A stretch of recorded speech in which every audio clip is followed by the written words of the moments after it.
रात गहरी होने के बाद ससुर जी ने मेरा दरवाजा खटखटाया और मुझसे बोले कि बहू, मैं बाथरूम में गिर गया था और मेरी कमर में दर्द हो रहा है। अगर तुम थोड़ी मालिश कर देती तो शायद मुझे थोड़ा आराम मिल जाता। फिर मैंने अपने ससुर को अपने बिस्तर पर लिटा दिया। इसके बाद जो हुआ उसकी आप कल्पना भी नहीं कर सकते, क्योंकि इसके बाद मेरी जिंदगी पूरी तरह से बिखर गई थी। हेलो दोस्तों, आज की इस अनोखी कहानी में आप सभी का स्वागत है। शादी के 5 महीने बाद ही मेरा पति अचानक एक दुर्घटना में गुजर गया। मेरे पिताजी ने बड़ी मुश्किल से मेरी शादी करवाई थी, लेकिन 5 महीने के अंदर ही मैं फिर से अपने मायके के दरवाजे पर आ गई थी। मेरे मायके में मेरी माँ नहीं थी, इसलिए मुझे बहुत डर लगता था कि अगर पिताजी कुछ कहेंगे तो मैं किसके आंचल में अपना मुंह छुपाऊंगी। वहां मेरी सौतेली माँ थी, इसलिए डर और भी ज्यादा था। फिर अचानक एक दिन मेरे ससुर हमारे घर आए और उन्होंने मेरे पिता से कहा कि वह मुझे फिर से अपने घर ले जाना चाहते हैं। मेरी सौतेली माँ ने तुरंत ही हाँ कह दिया, लेकिन मेरे पिताजी ने कहा, अब आपका बेटा नहीं रहा तो आप मेरी बेटी को क्यों ले जाना चाहते हैं। इस पर मेरी सौतेली माँ ने पिताजी से बहस करना शुरू कर दी और कहा, इसमें इतना सोचने की क्या बात है। वो कह रहे हैं कि वह उसे ले जाना चाहते हैं तो उन्हें ले जाने दो। उनके घर की बहू है, बेटी की मौत हो गई तो क्या हुआ, वो अपने ससुराल जा सकती है। माँ की इस झगड़े के बाद पिताजी ने बिना कुछ पूछे कहा, अगर मेरी बेटी वहाँ खुश रहेगी तो एक पिता होने के नाते मुझे खुशी होगी, आप उसे ले जाइए। फिर मेरे ससुर ने मुझसे कहा, चलो कपड़े वगैरह लेकर आओ। मैंने अपनी सौतेली माँ के सभी अत्याचार सहते हुए अपने ससुर के घर जाने का फैसला किया। वहां पहुंचने के बाद मैं अपने कमरे में कपड़े बदल रही थी, तभी मेरे ससुर आए और बोले, बहू, एक कप चाय बना लाओ। मैंने जल्दी से रसोई में जाकर चाय बना ली। चाय पीते हुए उन्होंने कहा, तुम्हें पता है इस घर में मैं बिल्कुल अकेला हूँ। मेरा बेटा इकलौता संतान था और तुम्हारी सास भी गुजर गई है, इसलिए मैं तुम्हें यहाँ लेकर आया हूँ ताकि मुझे लगे कि मैं यहाँ अकेला नहीं हूँ। मैंने कहा, पिताजी आप बिल्कुल चिंता मत करें, मैं तो आपकी बेटी की तरह हूँ, हमेशा आपके साथ रहूंगी। फिर मेरे ससुर बोले, मुझे पता है कि तुम मेरे साथ रहोगी, क्योंकि तुम्हारी सौतेली माँ तुम्हें मायके में कभी शांति से नहीं रहने देगी। इस तरह कुछ दिन बीत गए। 6 महीने बाद एक रात मैं अपने कमरे में सो रही थी, तभी देर रात दरवाजे पर दस्तक हुई। मुझे समझ में आ गया कि यह मेरे ससुर ही होंगे, क्योंकि इस घर में मेरे और पिताजी के अलावा कोई और नहीं था। और रात के आधे पहर कौन दरवाजा खटखटाएगा। मैंने सोचा कि शायद पिताजी को कुछ चाहिए होगा, इसलिए दरवाजा खोली। दरवाजा खोलते ही मेरे ससुर ने मुझे पकड़ लिया और बोले, बहू, मैं बाथरूम में गिर गया था, मुझे बहुत दर्द हो रहा है, अगर तुम थोड़ी मालिश कर दो तो मुझे थोड़ा आराम मिल सकता है। फिर मैंने अपने पिता को अपने बिस्तर पर लिटा दिया, लेकिन मैं उनके कमरे से तेल लाना भूल गई। अब मुझे लगता है कि मेरा पति कम उम्र में ही मुझसे शादी कर बैठा और फिर इसी कम उम्र में इस दुनिया से चला गया। यह सब सोचते हुए मैं अपने ससुर की मालिश कर रही थी और देख रही थी कि वह मुझे अजीब तरीके से घूर रहे थे, जिससे मुझे और डर लग रहा था।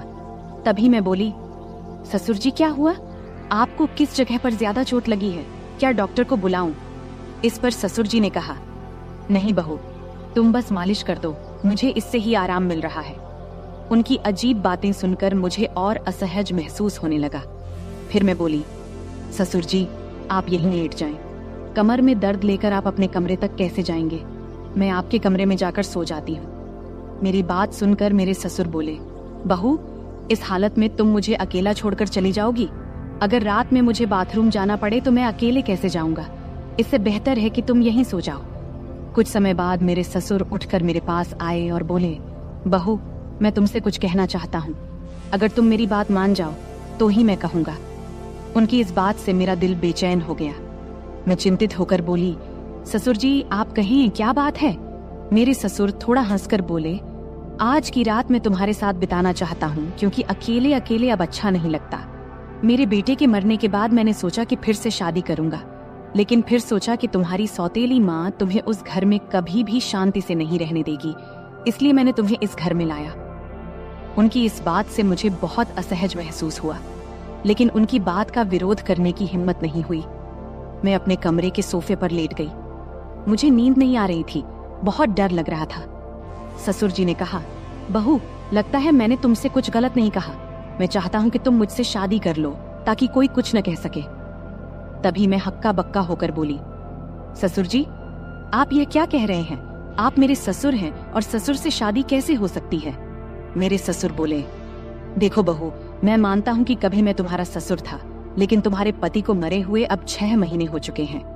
अब हमारे बीच ऐसा कोई रिश्ता नहीं है। मैं अकेला हूँ, तुम भी अकेली हो। हम एक दूसरे का साथ दे सकते हैं। उनकी इस बात को सुनकर मेरा मन विचलित हो गया। मैं कुछ कह नहीं पाई। एक ओर सौतेली माँ के अत्याचार, दूसरी ओर ससुर का अजीब व्यवहार। रात बीत गई और अगले दिन सुबह मैं अपने ससुर की बातों को बहुत सोची, अपनी स्थिति का विश्लेषण किया। ससुर का प्रस्ताव मुझे असंभव लग रहा था, लेकिन वास्तविकता मुझे कुछ निर्णय लेने पर मजबूर कर रही थी। फिर मुझे ख्याल आया कि मैं अपने पिताजी से जाकर बात करती हूँ, लेकिन ये सब बातें अपने खुद के पापा से करने की मुझे हिम्मत नहीं हुई, क्योंकि मुझे पता था कि पिताजी से बात करने के बाद मेरी जिंदगी में नई समस्याएं आ सकती हैं। इसलिए मैं उनके पास नहीं गई। ऐसे ही एक दिन शाम को मेरे ससुर को फिर से बात करने का मौका मिला। उन्होंने कहा, बहू, मैंने तुमसे कुछ गलत नहीं चाहा, बस चाहता हूँ कि तुम मेरे जीवन में खुशी लाओ। मैं अकेला नहीं रह सकता, तुम्हारे साथ ही मेरी जिंदगी पूरी होती है। दोबारा ससुर जी से ये सभी बातें सुन मैं अंदर से कांपने लगी और कुछ बोल न पाई। थोड़ी देर बाद ससुर जी खुद ही बाहर चले गए। ऐसे ही मुझे ससुराल में और कुछ महीने बिताने के बाद मेरे ससुर और मेरे बीच एक अजीब सा संबंध बनता चला गया। पति की मौत के बाद मैंने सोचा था कि मैं अब इस दुनिया में बिल्कुल अकेली हो गई हूँ, लेकिन मेरे ससुर ने मेरे प्रति जो भावनाएं जाहिर की थी, उन्होंने मेरे जीवन को एक नई दिशा में मोड़ दिया। उनके शब्दों ने मुझे भीतर तक झकझोर कर रख दिया था। जब भी मैं सोने को जाती, उनके बातें मुझे परेशान करने लगती। वह कहते थे कि मेरे साथ रहने से उन्हें अपने अकेलेपन का एहसास नहीं होता और वह चाहते थे कि हम दोनों एक नई जिंदगी की शुरुआत करें। उस रात की बातचीत के बाद मैंने खुद को बहुत असमंजस में पाया। मन में कई सवाल उठ रहे थे। क्या यह सही है? क्या यह समाज के नियमों के खिलाफ नहीं जाएगा? लेकिन कहीं न कहीं मेरे दिल में यह बात भी थी कि शायद मेरे ससुर सच में अकेलेपन से जूझ रहे हैं। मैंने बहुत सोच विचार करने के बाद उनसे बात करने का फैसला किया। एक रात जब घर अड़ोस पड़ोस के सभी लोग सो चुके थे, तब मैं ससुर के कमरे का दरवाजा खटखटाई।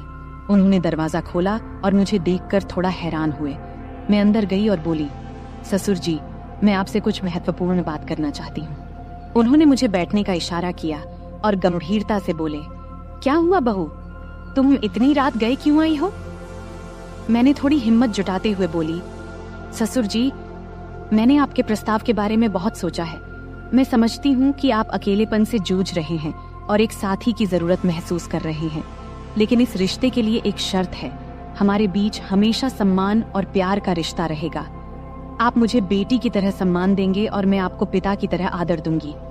उन्होंने मेरी बात को ध्यान से सुना और थोड़ी देर बाद कहा, मैं तुम्हारी शर्त मानता हूँ, तुम्हारे सम्मान को हमेशा बनाए रखूंगा। उनकी यह बात सुनकर मेरे दिल का बोझ थोड़ा हल्का हो गया। मैंने उन्हें अपनी सहमति दे दी। फिर कुछ दिनों बाद हमने एक छोटे से समारोह में शादी कर ली। यह शादी समाज की नजर में असामान्य थी, लेकिन हमने अपनी स्थिति को स्वीकार कर लिया था। शादी के बाद के दिन मेरे लिए बेहद चुनौतीपूर्ण रहे। गांव में लोग बातें बनाने लगे, रिश्तेदारों ने हमसे दूरी बनानी शुरू कर दी, लेकिन हमने इन सब की परवाह किए बिना अपने जीवन को आगे बढ़ाने का फैसला किया। हमारे रिश्ते में धीरे धीरे प्यार और समझ बढ़ने लगी। ससुराल में पहले जहां मैं खुद को असहज महसूस करती थी, अब वही घर मुझे अपना लगने लगा था। ससुर ने मेरे लिए हर संभव प्रयास किया ताकि मैं खुश रह सकूं। उन्होंने मेरी हर छोटी बड़ी जरूरत का ध्यान रखा और हर ख्वाहिश पूरी की। वह हर दिन मेरे लिए कुछ न कुछ खास करने की कोशिश करते थे। कभी मेरे पसंदीदा खाने की चीजें लाते, तो कभी मेरे लिए नई साड़ियां खरीदते। धीरे धीरे मैं भी उनके प्रति एक अलग तरह का आदर महसूस करना शुरू कर दी थी। हम दोनों ने मिलकर एक नई जिंदगी की शुरुआत किया। ससुर अब मेरे जीवन का एक अभिन्न हिस्सा बन चुके थे। हमारे बीच का रिश्ता अब सिर्फ ससुर और बहू का नहीं रहा, बल्कि दो दिलों का एक मजबूत बंधन बन गया था। वह मुझे हर उस समय सहारा देते थे जब मुझे उनकी जरूरत होती थी। उन्होंने मुझे फिर से हंसना सिखाया, जीवन को नए नजरिए से देखना सिखाया। शादी के कुछ महीने बाद मैंने महसूस किया कि हमारे बीच का यह नया रिश्ता मुझे एक नई दिशा दे रहा है। हमने मिलकर कई मुश्किलों का सामना किया और हर बार एक दूसरे का साथ दिया। ससुर के साथ मेरे इस नए रिश्ते ने मुझे जीवन के कई नए पहलू दिखाए। उन्होंने मुझे यह एहसास दिलाया कि जीवन में अगर साथी सही हो तो कोई भी मुश्किल इतनी बड़ी नहीं होती कि उसे पार न किया जा सके। समाज की नजर में हमने बहुत कुछ सहा, लेकिन हमने अपने फैसले पर कभी पछतावा नहीं किया।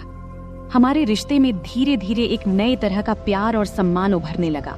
उनके साथ बिताए हर पल ने मुझे कुछ नया सिखाया और मुझे एहसास हुआ कि कभी कभी जीवन हमें ऐसे मोड़ पर ले आता है जहां हमें अपने फैसलों पर पुनर्विचार करना पड़ता है।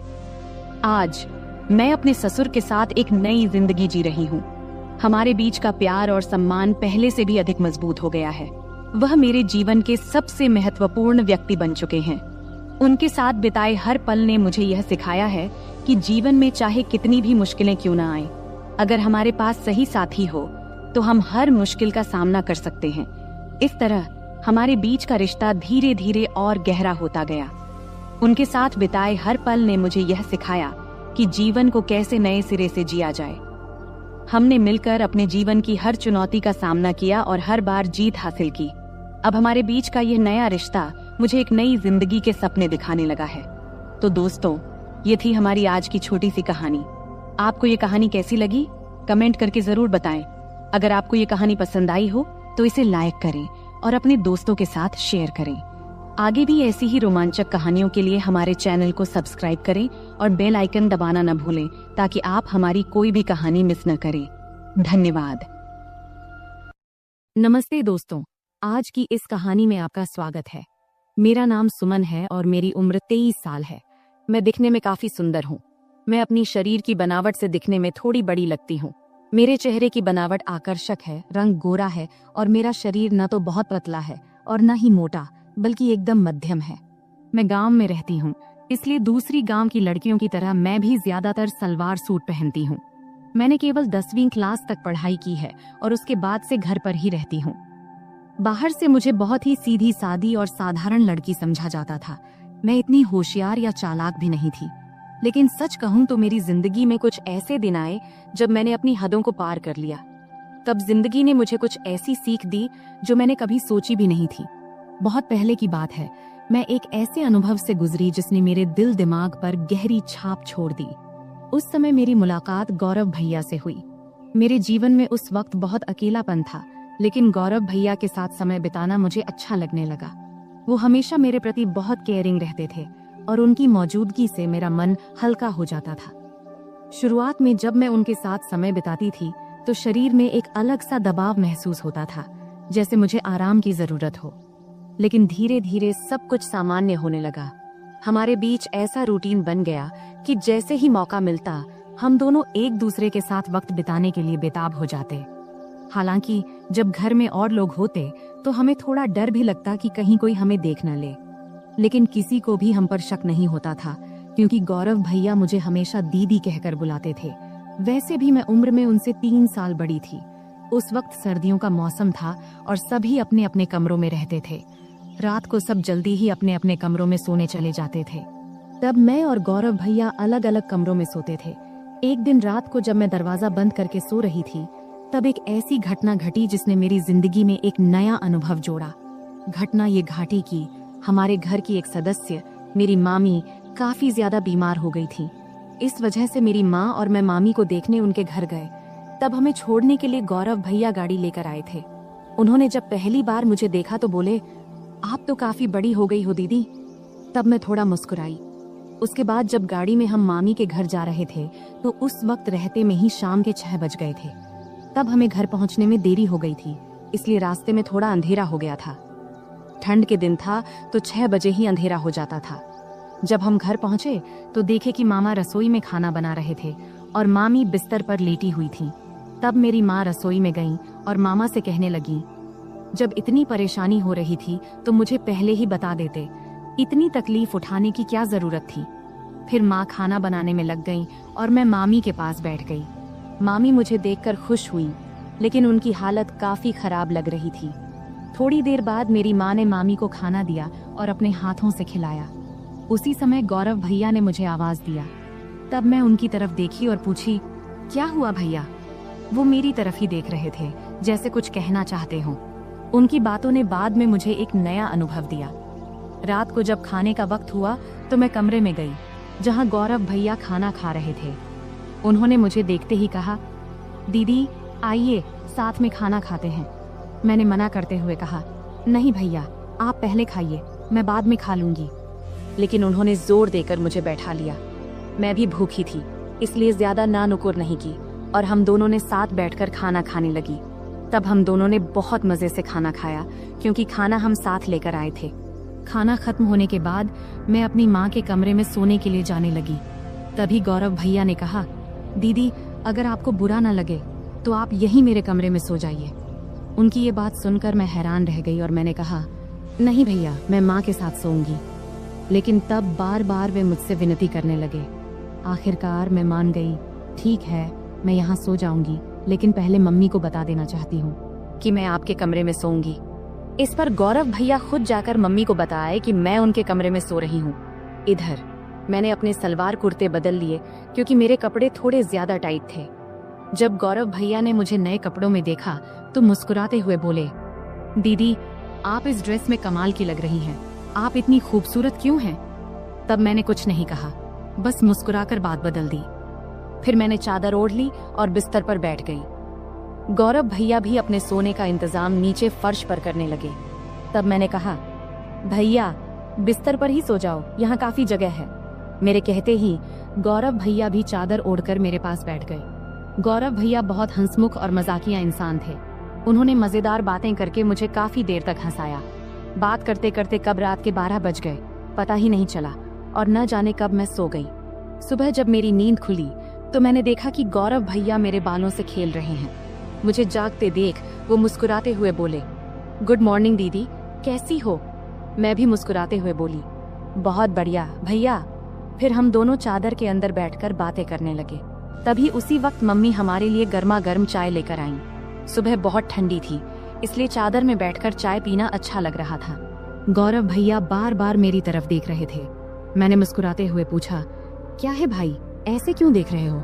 वो मजाक करते हुए बोले, आपकी आंखें बहुत बड़ी और खूबसूरत हैं। सच कहूं दीदी, आपकी आंखों में देखने से मन खुश हो जाता है। तब मैं मस्ती में बोली, सुबह जब मैं सो रही थी तब क्या कर रहे थे? तब वो हल्का सा मुस्कुराए और बोले, कुछ नहीं दीदी, आपके बाल ठीक कर रहा था। गौरव भैया दिखने में काफी सुंदर थे।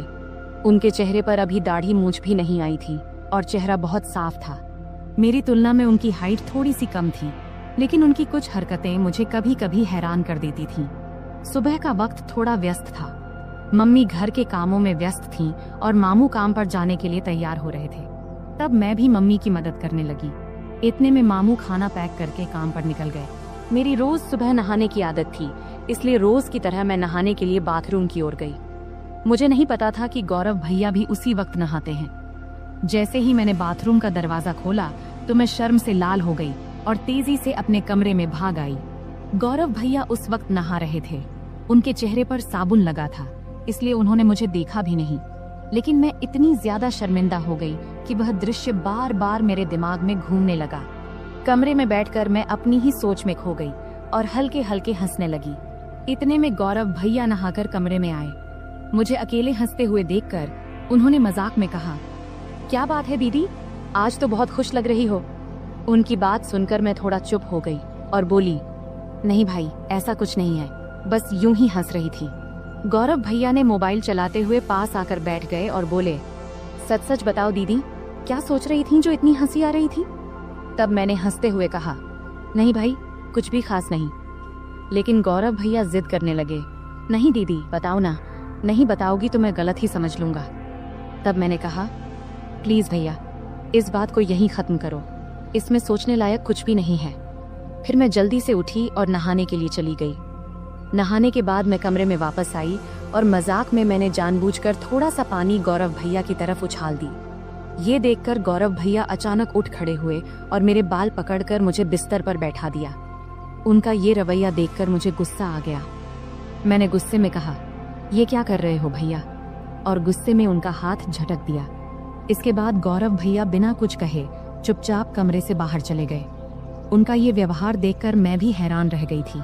मुझे खुद पर पछतावा होने लगा कि शायद मुझे ऐसा नहीं करना चाहिए था। फिर जल्दी से मैं अपनी बाल ठीक की और मम्मी के पास चली गई। मामी का ध्यान रख रही थीं उन्हें दवा दे रही थीं और खाना तैयार कर रही थीं। तभी मामी ने मुझसे कहा, जाकर गौरव को बुला ला, उसे गरम गरम खाना खा लेने को बोल दे, वरना ठंडा हो जाएगा। मुझे पता था कि गौरव भैया मुझसे नाराज है। जब मैं उन्हें बुलाने गई तो देखा कि वो छत पर बैठे फोन देख रहे हैं। मैंने आवाज लगाई, भैया नीचे आओ, मम्मी बुला रही हैं, खाना खा लो। लेकिन उन्होंने कोई जवाब नहीं दिया। तब मैं और पास गई और कहा, प्लीज भैया मुझसे नाराज मत हो, मुझसे गलती हो गई, मैं माफी मांगती हूँ। तब भी वो मेरी तरफ देखा भी नहीं और फोन देखते रहे। तब मैंने उनके हाथ को पकड़कर कहा, भैया गलती सिर्फ मेरी नहीं थी, तुमने भी तो मेरे बाल खींचे थे, इसलिए मुझे गुस्सा आ गया था, अब इतना नाराज मत हो। तब मेरी आंखों में आंसू आ गए और मैंने रोते हुए कहा, भैया प्लीज इतना गुस्सा मत करो, अगर मेरी गलती है तो मुझे एक नहीं 2 चांटे मार दो, लेकिन ऐसे चुप मत रहो। मुझे रोता देख गौरव भाई का गुस्सा थोड़ा ठंडा हो गया। उन्होंने धीरे से कहा, ठीक है, रो मत, लेकिन तुम्हें मुझ पर हाथ नहीं उठाना चाहिए था। खैर छोड़ो, चलो खाना खा लेते हैं। तब मैंने कहा, पहले ये तो कहो कि तुमने मुझे माफ कर दिया है। तब वो हंसकर बोले, अरे बहुत हो गया, अब चुप हो जाओ, वरना मुझे और ज्यादा माफिया मांगनी पड़ेंगी। फिर हम दोनों नीचे गए और खाना खाने बैठे। मम्मी और मामी पहले ही खा चुकी थी। मम्मी रसोई का काम खत्म कर रही थी। खाने के बाद मैं मामी के पास बैठ गई और उनके साथ बातचीत करने लगी। मामी की तबीयत का हालचाल लेने लगी। इसी बीच मम्मी ने कहा, हम दोनों पास के घर में मिलने जा रहे हैं, तुम और गौरव यहीं रहो। मैंने गौरव से कह दिया है कि कहीं बाहर न जाए, हम जल्दी लौट आएंगे। फिर मम्मी और मामी बाहर चली गईं और मैं मामी का कमरा साफ करने लगी। तभी गौरव भैया मस्ती करते हुए आ गए। मैंने उनसे कहा, भैया प्लीज मेरे लिए कुछ ला दो। उन्होंने मुस्कुराकर कहा, बोलो दीदी क्या चाहिए। मैंने कहा, मेरे लिए चॉकलेट ले आओ, मुझे बहुत पसंद है। गौरव भैया हंसते हुए बोले, ठीक है, तुम कमरे की सफाई करो, मैं चॉकलेट लेकर आता हूँ। गौरव भैया चॉकलेट लेने चले गए और मैं कमरे की सफाई करने लगी। जब मैंने मामी की अलमारी खोली तो वहाँ मेकअप का सामान रखा देखी। सजने संवरने का मेरा भी बहुत शौक था, तो मैंने मामी का मेकअप इस्तेमाल करना शुरू कर दिया। फिर मैंने मामी के झुमके और गहने पहन लिए और अलमारी से लाल साड़ी निकाल ली। जब गौरव भैया चॉकलेट लेकर वापस आए तब मैं पूरी तरह से सज धज कर नई दुल्हन की तरह तैयार हो चुकी थी। तब मैंने बाल खोल रखे थे, लिपस्टिक लगा रखी थी और हाथों में चूड़ियां भी पहन ली थीं। जैसे ही वे कमरे में दाखिल हुए, मुझे इस रूप में देखकर हैरान रह गए। उनके मुंह से बस यही निकला, दीदी आप तो शानदार लग रही हैं। फिर मैंने उनसे चॉकलेट ली और बिस्तर पर बैठकर खाने लगी। गौरव भैया भी पास में बैठ गए और तब उनकी नजरें मुझसे हट नहीं रही थीं। तब मैंने कहा, भैया इतना मत देखो, मुझे असहज लग रहा है। गौरव भैया हंसकर बोले, क्या करूं दीदी, आप पर से नजर हट ही नहीं रही, आप साड़ी में इतनी सुंदर लग रही हो, मानो कोई परी हो। फिर मजाक में बोले, मन कर रहा है कि आपको अपनी दुल्हन बना लूं। मैं समझ रही थी कि उस वक्त उनके मन में क्या चल रहा था, पर मैंने हल्की हंसी के साथ बात को दूसरी ओर मोड़ दिया। मैंने मजाक में कहा, तो फिर रुक क्यों गए, बताओ मुझे पत्नी बनाकर क्या करोगे। तब गौरव भैया थोड़ा हंसकर बोले, रहने दो दीदी, मुझे पता है तुम जानबूझकर ये पूछ रही हो। तब मैंने कहा, तो क्या तुम अपनी दीदी का फायदा उठाना चाहते हो, अगर मम्मी को पता चल गया तो क्या होगा। तब गौरव भैया बोले, दीदी इतनी चिंता मत करो, हम तो घर में ही हैं और किसी को पता भी नहीं चलेगा, तुम बस एक बार हाँ कह दो, मैं सब संभाल लूंगा। तब मैंने मुस्कुराते हुए कहा, तो पहले बताओ तुम ये सब साड़ी देखकर कह रहे हो या पहले से ऐसा सोच रहे थे। गौरव भैया हंसकर बोले, सच कहूं तो जब से तुम आई हो तभी से ऐसा लग रहा है, अगर तुम एक बार मान जाओ तो सब आसान हो जाएगा। तब मैंने मजाक में कहा, ठीक है, जब तुम चाहो मैं तुम्हारी बात मानूंगी, लेकिन तुम्हें अपनी जिम्मेदारी ठीक से निभानी होगी।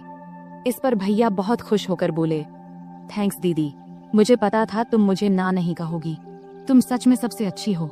मैंने कहा, रुको, इतनी तारीफ करने की जरूरत नहीं है और शाम को मेरे लिए और भी चॉकलेट लाना मत भूलना। तब गौरव भैया ने कहा, ठीक है दीदी, 1 मिनट रुको, मैं आता हूँ। जब वह बाहर चले गए तो मुझे थोड़ी असुविधा महसूस हुई। जब वह वापस आए तो मैंने कहा, गौरव भैया इस वक्त मुझे थोड़ी परेशानी हो रही है, शाम को इस बारे में बात करेंगे। लेकिन गौरव भैया मेरी बात मानने को तैयार नहीं थे। उन्होंने शांत स्वर में कहा, दीदी, इतनी चिंता क्यों कर रही हो? डरने की कोई बात नहीं है, सब ठीक हो जाएगा। अगर तुम्हें असुविधा हो रही है तो आंखें बंद कर लो। तब मैंने आंखें बंद कर लीं और गौरव भैया मुझे तभी उसी पल दरवाजे पर अचानक दस्तक हुई, जिससे हम दोनों डर गए। कुछ समय बाद बाहर से मम्मी की आवाज आई, कोई है कमरे में? तब मैं तुरंत बिस्तर से उठ गई, क्योंकि मैं साड़ी में पूरी तरह सज धज कर तैयार थी। ऊपर से मामी के कमरे में थी। गौरव भैया का मूड भी खराब हो गया था, लेकिन उनके चेहरे को देखकर मुझे अंदर से हंसी आ रही थी। मैंने तुरंत गौरव भैया को कमरे से बाहर कर दिया और खुद भी साड़ी उतारकर सामान्य कपड़े पहन ली। फिर कमरे की सफाई करने लगी। इस बीच मम्मी ने मामी को बरामदे में बिठाया और सीधे रसोई में जाकर चाय बनाने लगी। तब मैं जल्दी जल्दी कमरे की सफाई करने लगी। बाद में हम सबने मिलकर चाय पी। चाय पीने के बाद मम्मी काम में लग गईं और मैं बरामदे में लेट गई। समय बिताने के लिए मैंने मम्मी की मदद करनी शुरू कर दी। कुछ समय बाद मैंने देखा कि गौरव भैया कहीं नहीं दिख रहे हैं। जब मैं उन्हें ढूंढने गई तो देखी कि वह बाथरूम से बाहर निकलकर हाथ धो रहे थे, लेकिन उनके चेहरे से लग रहा था कि उनका मूड अभी भी ठीक नहीं है। तब उन्हें देखकर मैं हंसी नहीं रोक पाई और हंसते हुए बोली, क्या हुआ, इतना उदास क्यों हो? मजाक में मैंने कहा, भैया तुम ऐसे क्यों हो? गौरव भैया हंसते हुए बोले, अगर तुम मेरी जगह होती तो तुम भी ऐसे ही करती। तुम लड़की हो, इसलिए इतनी बातें कर पा रही हो। मैं हंसकर बोली, ठीक है भैया, बस थोड़ा इंतजार करो, रात होने पर तो कोई डिस्टर्ब नहीं करेगा। तब गौरव भैया बोले, दीदी समस्या तो इसी रात के इंतजार में है, हर मिनट घंटों जैसा लग रहा है। तभी मम्मी ने आवाज दी, तुम्हारे भाई बहन की बातें खत्म हो गई हो तो थोड़ा काम में हाथ बंटाओगे? मम्मी की आवाज सुनते ही मैं उठकर जाने लगी और जाते जाते मजाक में बोली, गौरव भैया याद रखना, अगर चॉकलेट नहीं मिला तो मैं भी कुछ नहीं दूंगी। फिर मैं रसोई में चली गई। इस बीच मामा भी घर लौट आए थे। तब मैंने उन्हें खाना परोस दिया। मामा जी बहुत थके हुए थे, वे हमारे साथ थोड़ा बैठकर बात किए, फिर जल्दी सो गए। मम्मी मामी को खाना खिला रही थी और उन्हें दवाई दे रही थी। मैंने भी अपना खाना खा लिया और समय बिताने के लिए टीवी देखने लगी। सर्दी का मौसम होने के कारण हम जल्दी बिस्तर में चले गए, लेकिन मम्मी अभी भी अपने काम में लगी हुई थी। तब मैं मामी के कमरे में चली गई और बैठकर फोन में व्यस्त हो गई। इतना डूबी थी कि मुझे पता ही नहीं चला कि कब गौरव भैया खाना खाकर अपने कमरे में चले गए और मेरा इंतजार कर रहे थे। मैं अपनी रोज की सीरियल देखने में व्यस्त थी। जब मैं नहीं गई तो गौरव भैया खुद मुझे बुलाने आ गए। कमरे में आकर भैया बोले, दीदी आओ, मैं तुम्हारा बहुत देर से इंतजार कर रहा हूँ। तभी मम्मी ने कहा, कोई बात नहीं, अगर तुम अकेले सोना चाहते हो तो सो जाओ, तुम्हारी दीदी मेरे साथ सो जाएगी। मम्मी की बात सुनते ही भैया जल्दी से बोले, नहीं नहीं, हम तो बस बातें कर रहे थे, वैसे भी कुछ दिनों बाद आप लोग चले जाएंगे, फिर पता नहीं कब मुलाकात होगी और दीदी के साथ खेल पाऊंगा। तब मैंने मम्मी को आश्वस्त करते हुए कही, मम्मी भैया सही कह रहे हैं। इसके बाद मम्मी ने कहा, ठीक है, जैसा तुम चाहो, और हम कमरे में चले गए। कमरे में जाते ही गौरव भाई ने जल्दी से दरवाजा बंद कर दिया। तब मैं समझ गई कि भैया अब और इंतजार नहीं कर पा रहे हैं, लेकिन तब भी मम्मी और मामी जाग रहे थे, इसलिए मैंने कहा, भैया थोड़ा धैर्य रखो, सब सो जाएं, फिर बात करेंगे। अगर किसी ने मेरी आवाज सुन ली तो मुश्किल हो जाएगी। भैया बोले, दीदी और इंतजार नहीं होता। तभी मुझे चॉकलेट की याद आई। मैंने कहा, ठीक है भैया, लेकिन पहले मेरी चॉकलेट दो। भैया ने तुरंत जेब से चॉकलेट निकालकर दे दिया। फिर मैं चॉकलेट खाने लगी और भैया परफ्यूम लगाने लगे। शुरुआत में हम मजाक में थोड़ी थोड़ी नोक झोंक करने लगे। इससे हमारे बीच मजेदार झगड़ा शुरू हो गया। हम बिस्तर पर कूदने लगे, क्योंकि हमारी उम्र अभी भी छोटे बच्चों जैसी थी। तभी मम्मी ने चिल्लाकर कहा, सुमन बहुत हो गया, अब सो जाओ, क्योंकि बिस्तर की आवाज उनके कमरे तक जा रही थी। इसके बाद गौरव भैया ने तुरंत फर्श पर बिस्तर बिछा दिया, जिससे आवाज बंद हो गई। फिर गौरव भैया ने मुझे रात के 3 बजे तक सोने नहीं दिया। सुबह जब हमारी आंख खुली तब मम्मी दरवाजा खटखटा रही थी। उसमें बिस्तर पर ही थी, लेकिन उठ नहीं पा रही थी, इसलिए गौरव भैया ने मुझे उठाकर बिस्तर पर बिठा दिया और खुद दरवाजा खोलने गए। तब मम्मी हमारे लिए चाय लेकर आईं। मुझे देखकर उन्होंने कहा, मैंने कहा था सुमन समय पर सो जाना, अब देखो तो तुम्हारी आंखें कितनी लाल हो गईं। मेरी आंखें अब सच में लाल हो गई थीं। मैंने बिना कुछ कहे चाय पीना शुरू कर दिया। यहाँ तक कि मैंने मुंह भी नहीं धोया क्योंकि पूरा शरीर दर्द से टूट रहा था। मम्मी चाय रखकर चली गईं। गौरव भैया जब कमरे में आए तो मैंने गुस्से में कहा, भैया मैंने तो कहा था थोड़े समय के लिए, लेकिन तुमने मेरी बात नहीं मानी। अब देखो मेरा शरीर कितना थक गया है, मैं ठीक से खड़ी भी नहीं हो पा रही हूँ। अगर मम्मी ने पूछ लिया तो मैं क्या कहूँगी। तब गौरव भैया ने जल्दी से जवाब दिया, दीदी चिंता मत करो, मैं मेडिकल स्टोर से दवा लेकर आता हूँ, उसे लेने के बाद तुम्हारा शरीर ठीक हो जाएगा। इसके बाद मैंने लगातार 4-5 दिन तक भैया को पास नहीं आने दिया, लेकिन इससे उनका उत्साह कम नहीं हुआ। वे हर दिन मेरे आसपास घूमते रहते थे और नियमित रूप से चॉकलेट लाते रहते थे। भैया मेरे सारे काम कर देते और मैं जो चाहती वे हंसते हंसते कर देते, इसलिए मैंने भी इसका मजा लेना शुरू कर दिया। कभी कभी उनसे पैर का दर्द कम करने के लिए मसाज करवा लेती, कभी सिर की मालिश करवा लेती, मस्ती में कभी कभी हल्के से मार देती और सारा दिन उनके फोन पर सीरियल देखती। 4-5 दिनों के बाद भैया का व्यवहार थोड़ा बदल गया, इसलिए मैंने उन्हें ज्यादा कुछ नहीं कहा। एक दिन हम दोपहर में घर में अकेले थे और बहुत मस्ती किए। उस दिन घर में कोई नहीं था। भैया ने पूरा दिन मुझे कहीं बैठने नहीं दिया और हमेशा अपने पास रखा। इस घटना के बाद मैं और भैया बहुत सामान्य हो गए। जब भी उनका मन करता वे मुझे कमरे में बुला लेते और मैं भी अब इसकी आदत डाल चुकी थी। हमने उन दिनों का भरपूर आनंद लिया, लेकिन जीवन में हर अच्छे समय के बाद एक बुरा समय भी आता है और ये बुरा समय भी भैया की वजह से ही आया। दरअसल 20 दिन के बाद अब हमें गांव लौटना था, क्योंकि अब मामी काफी स्वस्थ हो चुकी थी और हमें वहां बहुत दिन हो गए थे।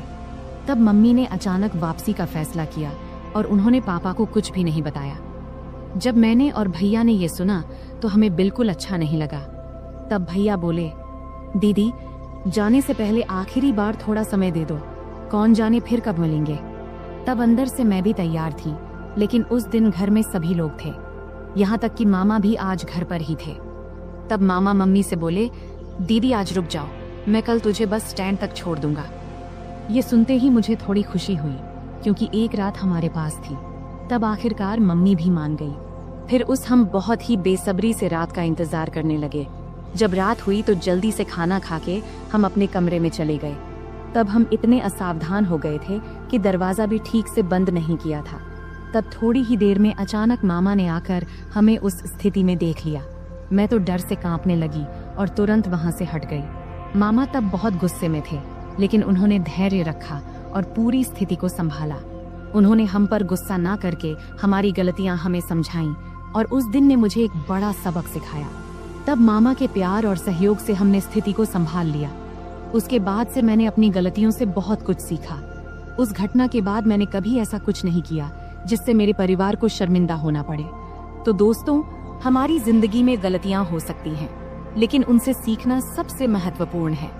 अगर आपके जीवन में कभी ऐसी स्थिति आए तो उसे संभालने की कोशिश करें और परिवार के साथ हमेशा खुलकर बात करें। यह कहानी हमें सिखाती है कि किसी भी रिश्ते में सीमा रेखा होना महत्वपूर्ण है। अत्यधिक निकटता कभी कभी गलत फहमियों का कारण बन सकती है, इसलिए हमें हमेशा अपने और दूसरों के सुविधा को प्राथमिकता देनी चाहिए। परिवार के माहौल और रिश्तों का सम्मान करना बहुत महत्वपूर्ण है। हमें यह सुनिश्चित करना चाहिए कि हमारे कार्यों से परिवार के किसी भी सदस्य को शर्मिंदा न होना पड़े। इंसान से गलतियां हो सकती हैं, लेकिन उन गलतियों से सीखना और भविष्य में सही निर्णय लेना एक परिपक्व मानसिकता का परिचय है। किसी भी स्थिति में सचेत रहना आवश्यक है। दरवाजा बंद न करने की घटना एक छोटी गलती थी, लेकिन इसने बड़ी समस्या खड़ी कर दी। इससे समझ में आता है कि छोटी छोटी बातों में भी सावधानी बरतनी चाहिए, क्योंकि इनका जीवन पर बड़ा असर पड़ सकता है। तो दोस्तों, यह थी हमारी आज की छोटी सी कहानी। आपको यह कहानी कैसी लगी, कमेंट करके जरूर बताएं। अगर आपको यह कहानी पसंद आई हो तो इसे लाइक करें और अपने दोस्तों के साथ शेयर करें। आगे भी ऐसी ही रोमांचक कहानियों के लिए हमारे चैनल को सब्सक्राइब करें और बेल आइकन दबाना न भूलें, ताकि आप हमारी कोई भी कहानी मिस न करें। धन्यवाद। नमस्ते दोस्तों, आज की इस कहानी में आपका स्वागत है। इस कहानी में मेरा नाम राहुल है। मैं उत्तर प्रदेश के एक छोटे से शहर अंबेडकर नगर में रहता हूँ। वहीं मैं और मेरा परिवार रहता है। पैसे की कमी नहीं है, पिताजी खूब कमाते हैं और मैं कॉलेज में पढ़ता हूँ। आज मैं आपको मेरी अचानक घटी एक कहानी सुनाने जा रहा हूँ।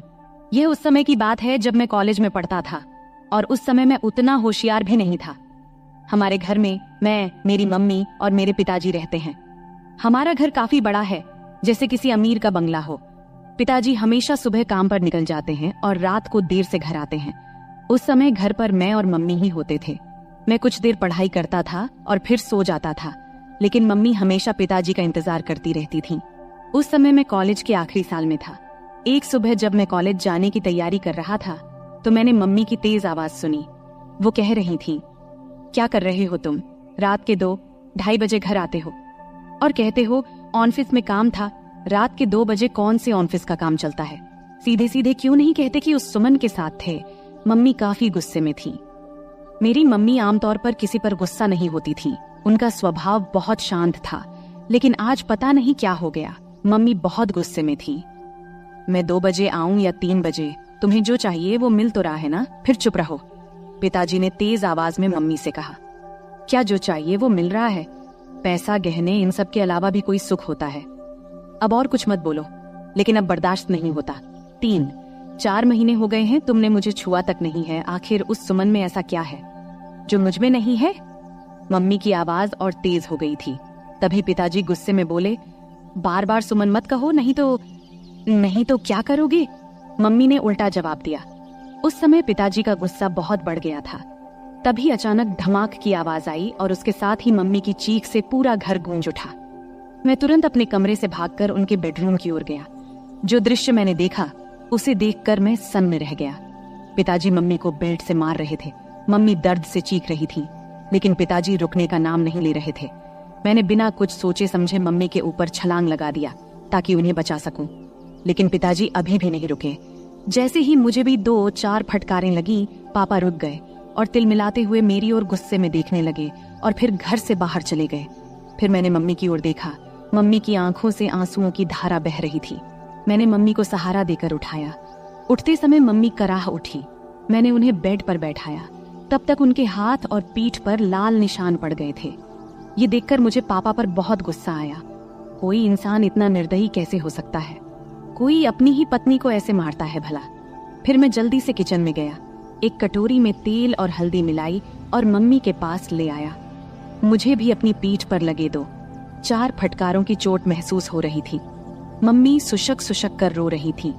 फिर मैंने मम्मी के हाथ और पीठ पर तेल हल्दी का मिश्रण लगाना शुरू किया, जहां उन्हें मार पड़ी थी। कुछ जगहों पर हल्का खून भी आ गया था।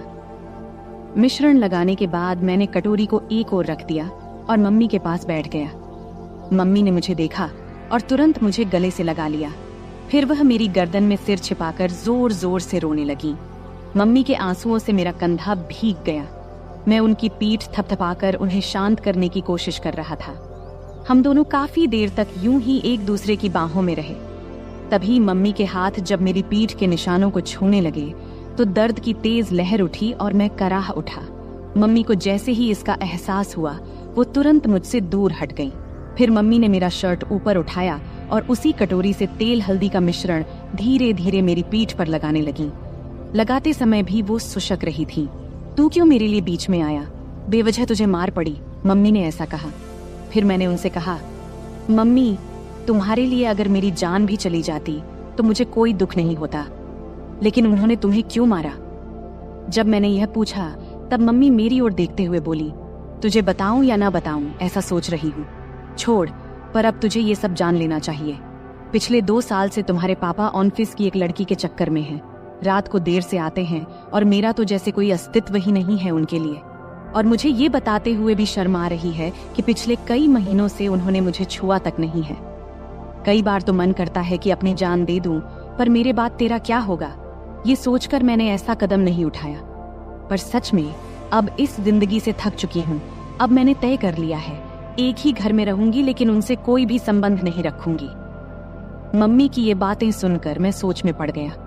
इतनी खूबसूरत, सुशिक्षित और समझदार मम्मी होने के बावजूद पापा किसी दूसरी औरत के चक्कर में कैसे पड़ गए? मन ही मन मैंने पापा के इस कर्म को दोषी ठहराया। मम्मी वाकई बहुत सुंदर थी। सुंदर चेहरा, नाजुक नाक, गुलाबी होंठ, 5.5 फुट की ऊंचाई, गोरा रंग। वो एकदम किसी चित्र में बनाई गई देवी की तरह दिखती थी। फिर भी पिताजी को उनकी सुंदरता क्यों नहीं दिखती देती थी। उस दिन के बाद से मम्मी ने पापा से बात करना बंद कर दिया। वो मेरे कमरे में मेरे पास ही सोने लगी। पापा महीने में घर का सारा सामान भरवा देते थे और टीवी के पास वाली दराज में 5 से 7 हजार रुपये रख जाते थे। अब तो पापा घर पर खाना भी नहीं खाते थे, वो उस औरत के घर से ही खाकर आते थे और कभी कभी घर आते भी नहीं थे। धीरे धीरे ऐसे ही और 3 साल बीत गए। तब मैं कॉलेज की पढ़ाई पूरी कर चुका था और एक IT कंपनी में काम करने लगा था और अब मैं 24 साल का हो गया था। रोज का व्यायाम और अच्छा खान पान करने की वजह से मेरी सेहत भी अच्छी हो गई थी। अब तो पापा महीने में 2-3 बार ही घर आते थे, मुझसे भी कम ही बात करते थे। हालांकि मम्मी अब उस सदमे से उबर चुकी थी, लेकिन उनके चेहरे पर हमेशा उदासी छाई रहती थी। मैंने उन्हें कभी हंसते हुए नहीं देखा था। यह देखकर मुझे बहुत बुरा लगता था। जब मैं नौकरी पर गया तो कंपनी ने मुझे लैपटॉप दिया, इसलिए मैंने घर पर इंटरनेट कनेक्शन भी लगवा लिया। बचपन से मम्मी के साथ रहने के कारण मेरे पास ज्यादा दोस्त नहीं थे। मम्मी ही मेरी सबसे करीबी दोस्त थी। संध्या के समय जब मैं काम से घर लौटता तो फ्रेश होकर चाय पीता और फिर बेडरूम में जाकर लैपटॉप पर इंटरनेट चलाता। यह मेरा समय बिताने का जरिया बन गया था। उस वक्त की उम्र के कारण मैं इंटरनेट पर तरह तरह फिल्में देखता रहता था, लेकिन मुझे सबसे ज्यादा माँ और बेटे के बीच की फिल्में पसंद आने लगी थी। धीरे धीरे मेरी नजरें मम्मी को देखने के तरीके में भी बदलाव आने लगा था। एक दिन सोमवार का दिन था, रात के करीब 9 बजे होंगे। अचानक पापा घर आए। हमारा घर मम्मी के नाम पर था। पापा मम्मी से कहने लगे कि घर उनके नाम कर दें।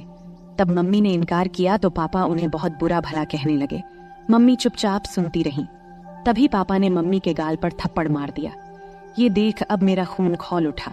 पापा दूसरा थप्पड़ मारने ही वाले थे, तभी मैंने उनका हाथ पकड़ लिया और कहा, पापा अब बहुत हो गया, ये तमाशा बहुत हो चुका है, अब और नहीं सहन कर सकता। आज से इस घर में कदम रखा तो इसका अंजाम अच्छा नहीं होगा। फिर मम्मी ने भी गुस्से में पापा को खूब डांटा। पापा मम्मी की जोर से डांटने पर अचानक रुक गए और मेरे ताकतवर शरीर को देखकर वहां से चले गए। फिर मैंने दरवाजा बंद कर दिया और मम्मी के पास चला गया। मम्मी ने मुझे आंसुओं से भरी आंखों से देखा और दौड़ते हुए आईं। फिर मुझे गले से लगा लिया और फूट फूट कर रोने लगी। मैंने भी मम्मी की कमर को कसकर पकड़ा और उन्हें अपनी बाहों में भर लिया। मम्मी हिचकियां ले रही थीं और बोल रही थी, ठीक किया बेटे, इस आदमी की यही औकात है। आज के बाद अगर ये घर में दोबारा ना आए तो अच्छा ही है। मम्मी बोली, अब इस घर में उसकी आने की हिम्मत नहीं होगी और अगर आ भी गया तो मैं उसे छोड़ूंगा नहीं। मैंने गुस्से में मम्मी से कहा। फिर मम्मी ने चिंतित होते हुए कहा, राहुल बेटा, मत उलझ इस आदमी से। अगर तुझे कुछ हो गया तो मैं किसके सहारा रहूंगी। फिर मैंने भावुक होकर बोला, तू चिंता मत कर मम्मी, उस समय मेरे पास नौकरी नहीं थी इसलिए हम मजबूर थे, लेकिन अब मेरे पास अच्छी नौकरी है। तू चिंता मत कर, मैं तुझे कुछ नहीं होने दूंगा, मैंने मम्मी को आश्वस्त देते हुए कहा। फिर एक दिन मैं दोपहर में काम से घर वापस आया। मैंने अपनी चाबी से दरवाजा खोला और अंदर आया। तभी मुझे एक अजीब आवाज सुनाई दी। मैं बेडरूम के दरवाजे के पास गया, तब दरवाजा अंदर से बंद था। मैंने दरवाजे की होल से अंदर झांका और देखा कि मम्मी अंदर किसी के साथ थीं। जो नजारा मैंने देखा उसे देखकर मैं चौंक गया। लगभग 10 मिनट तक मैं वहीं देखता रहा। अचानक मम्मी बेहोश होकर गिर पड़ी। फिर मैं दरवाजे से हट गया और धीरे से बाहर बरामदे का दरवाजा खोला। फिर जोर से कहा, मम्मी मैं आ गया हूँ, तुम कहाँ हो। ये कहते हुए मैंने अपने हाथ में पकड़ा बैग सोफे पर रख दिया और जूतों के फीते खोलने लगा। कुछ ही देर में मम्मी ने बेडरूम का दरवाजा खोला और बाहर आई। मुझे अचानक देखकर उनके चेहरे पर घबराहट और आश्चर्य के भाव थे। मैंने जल्दी से अपने जूते उतारे और बेडरूम में घुस गया। टेबल पर मुझे केले की प्लेट दिखाई दी। मैंने एक केला उठाया और खाने लगा। मम्मी मेरे पीछे पीछे आई। मैं जैसे ही केले को खाने वाला था, मम्मी कुछ बोलने वाली थी, लेकिन मैंने पहले ही केले को मुंह में डाल लिया था। मम्मी हैरानी से मेरी ओर देख रही थी और मैं शांति से केला खा रहा था।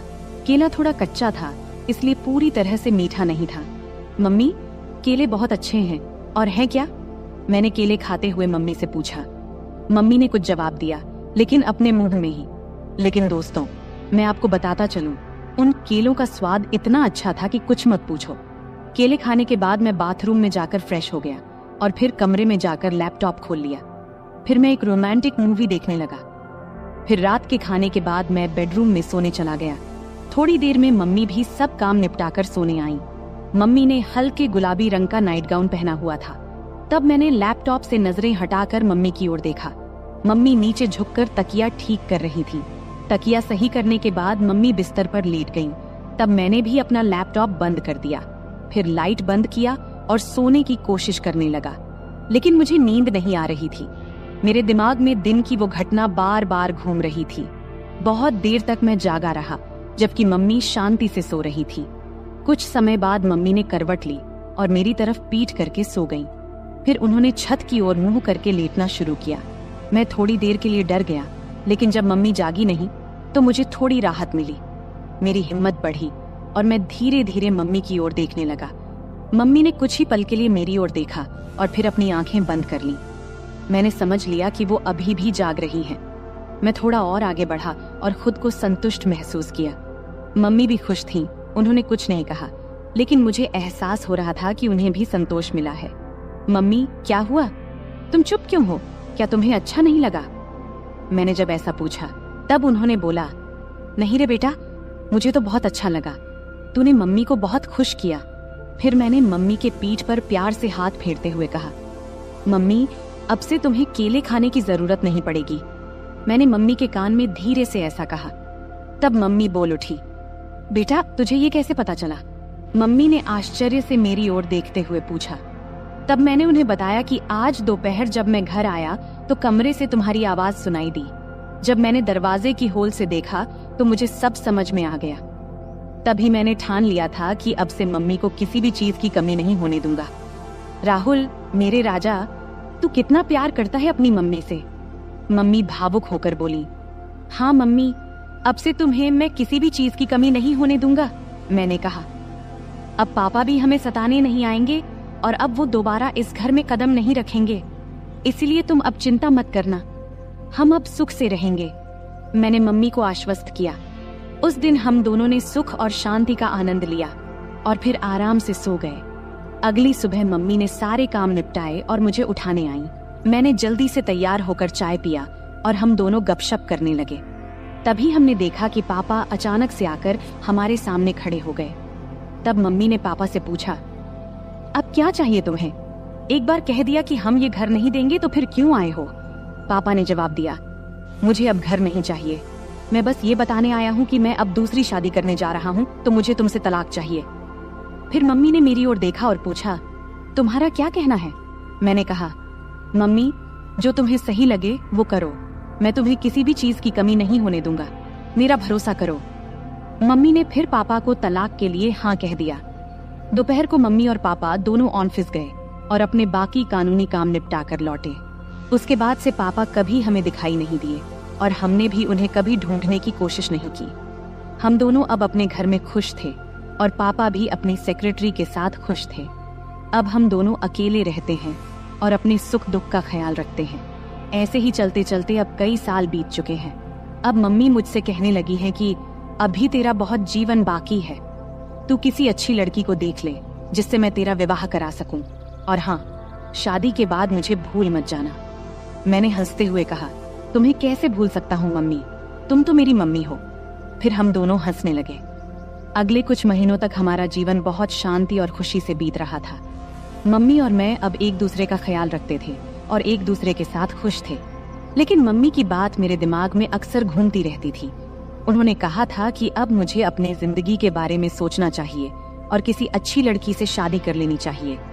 मैंने इस बारे में गंभीरता से सोचना शुरू किया और एक दिन मम्मी से खुलकर बात किया। मैंने उनसे कहा, मम्मी, आपने सही कहा था, अब वक्त आ गया है कि मैं अपने जीवन के अगले पड़ाव की ओर बढ़ूं। मुझे लगता है कि अब मुझे भी किसी के साथ अपना जीवन बिताने की जरूरत है। मम्मी ने मेरे चेहरे की ओर देखा और प्यार से मुस्कुराई। फिर उन्होंने कहा, बिल्कुल बेटा, मैं हमेशा चाहती थी कि तू अपनी जिंदगी को खुशी और प्यार से भर ले। मैं तेरे लिए बहुत खुश हूँ। इसके बाद मम्मी ने मेरे लिए लड़की देखनी शुरू की। कुछ ही दिनों में मम्मी को एक अच्छा रिश्ता मिला। लड़की का नाम स्नेहा था। स्नेहा बहुत समझदार और संस्कारी लड़की थी। जब मैंने उससे पहली बार मुलाकात किया तो मुझे ऐसा लगा जैसे मेरे जीवन का वो खालीपन भर गया हो। स्नेहा और मैं जल्द ही शादी के बंधन में बंध गए। शादी के बाद हमारा घर और भी खुशहाल हो गया। मम्मी, स्नेहा और मैं एक परिवार की तरह रहने लगे। मम्मी को अब इस बात की खुशी थी कि उन्होंने मुझे अकेलेपन से बाहर निकालकर मेरे लिए एक नया जीवन शुरू करने में मदद की थी। समय बीतता गया और हमारा जीवन पहले से भी बेहतर होता चला गया। मम्मी अब पहले से ज्यादा खुश थीं और मुझे भी इस बात की तसल्ली थी कि मैंने उनका हर सपना पूरा कर दिया था। अंत में मैंने सीखा कि जीवन में रिश्तों की अहमियत कितनी होती है। चाहे वो माँ बेटे का रिश्ता हो या पति पत्नी का, सच्चा प्यार और सम्मान ही रिश्तों को मजबूत बनाता है। और यही सीख मैंने अपने जीवन में उतारी। तो दोस्तों, इस कहानी का यही संदेश है कि परिवार ही हमारी असली ताकत है और जब हम अपने परिवार के साथ खड़े होते हैं तो हर मुश्किल आसान हो जाती है। उम्मीद है कि आपको यह कहानी पसंद आई होगी। ऐसे ही और कहानियों के लिए चैनल को सब्सक्राइब जरूर करें। धन्यवाद।